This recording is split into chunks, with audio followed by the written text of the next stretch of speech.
منہ مکہ مکرمہ کی طرف کر دیا۔ پھر وہ 40 دن تک بیت اللہ کا طواف کرتی رہی۔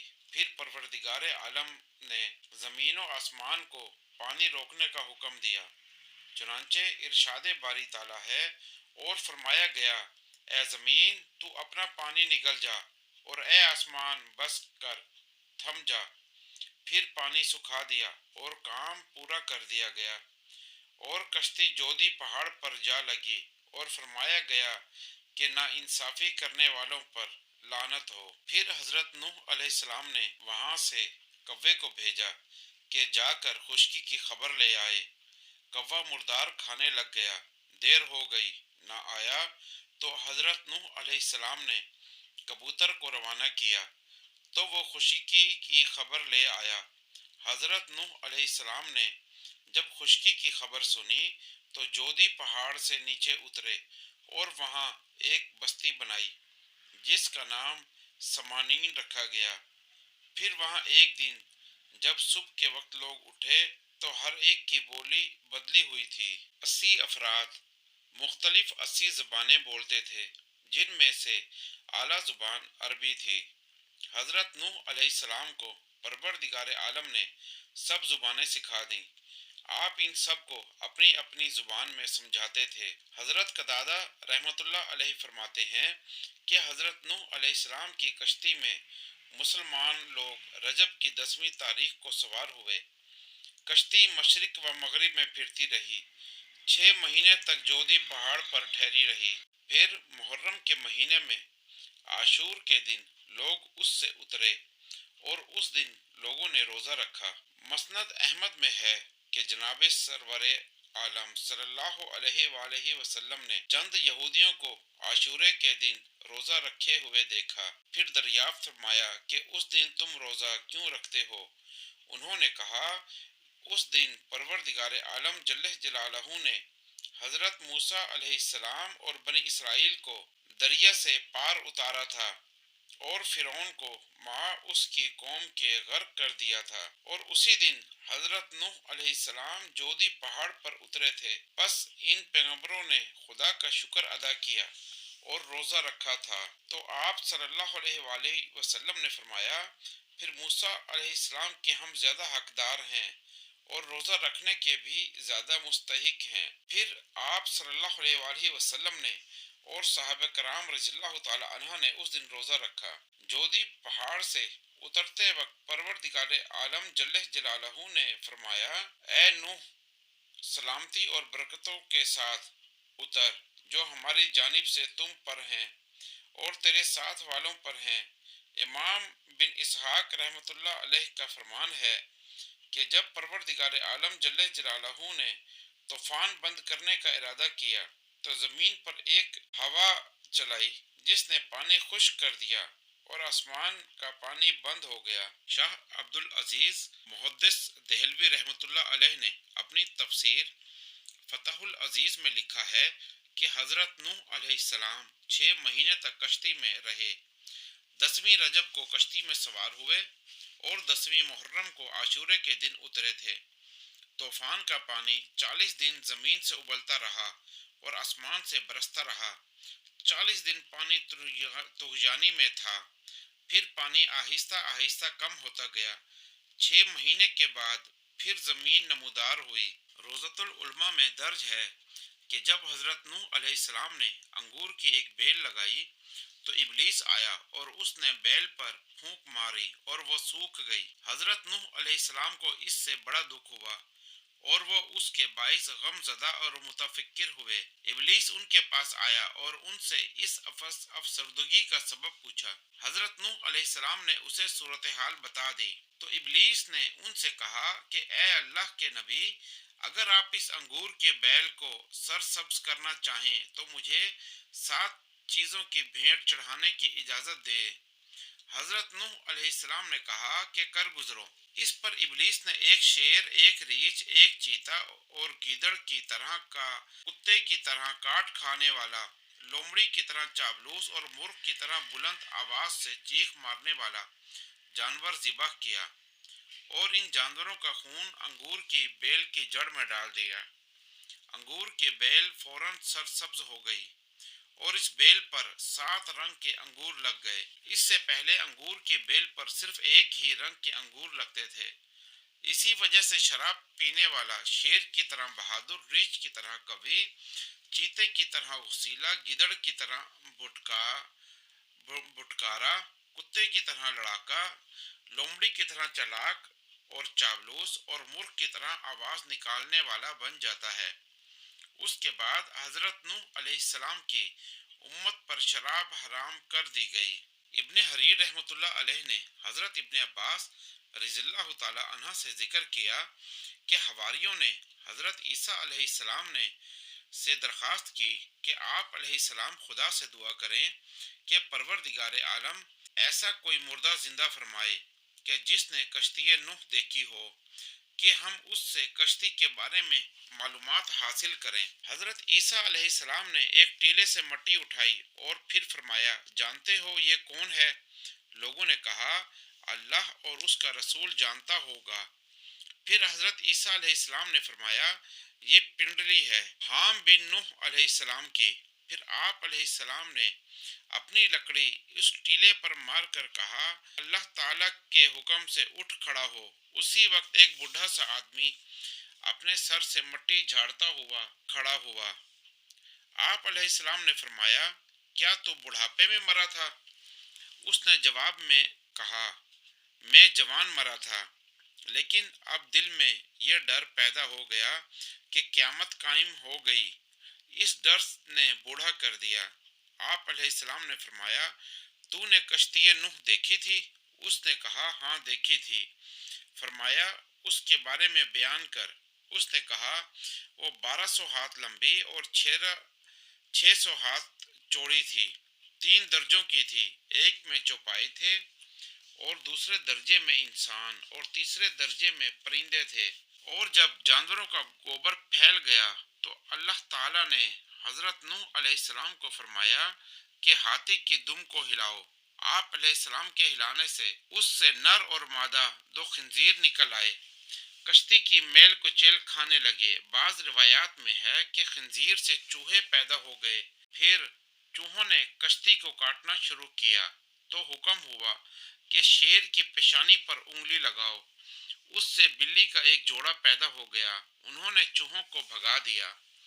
پھر حضرت عیسیٰ علیہ السلام نے فرمایا کہ حضرت نوح علیہ السلام کو شہروں کے غرق ہونے کا علم کیسے ہوا؟ کہا، نوح علیہ السلام نے کوے کو بھیجا، شہروں کی خبر کے واسطے وہ لاش پر بیٹھ گیا، دیر تک نہ آیا، اس لیے حضرت نوح علیہ السلام نے کوے کو ہمیشہ ہمیشہ ڈرتے رہنے کی بددعا فرمائی۔ پھر حضرت نوح علیہ السلام نے کبوتر کو بھیجا، وہ اپنی چونچ میں زیتون کے درخت کا پتا لایا اور اپنے پنجوں میں خشک مٹی لایا۔ اس سے معلوم ہوا کہ پانی اب خشک ہو چکا ہے۔ آپ نے کبوتر کی گردن میں حسرہ کا توق ڈال دیا، اس لیے وہ امن کے ساتھ ہے، اور اس کے واسطے انس کی دعا فرمائی، اس لیے وہ گھروں میں رہتا ہے۔ پھر حضرت عیسیٰ علیہ السلام نے فرمایا، اللہ تعالیٰ کے حکم سے جیسا تھا ویسا ہی ہو جا۔ اسی وقت وہ مردہ دوبارہ مٹی ہو گیا۔ حضرت نوح علیہ السلام کی عمر کے بارے میں کئی اقوال ہیں۔ 950 سال تو تبلیغ میں گزرے، اور پوری عمر بعض کے نزدیک 1500 سال ہے، اور کوئی 1400 سال بتاتے ہیں، بعض 1700 سال بتاتے ہیں۔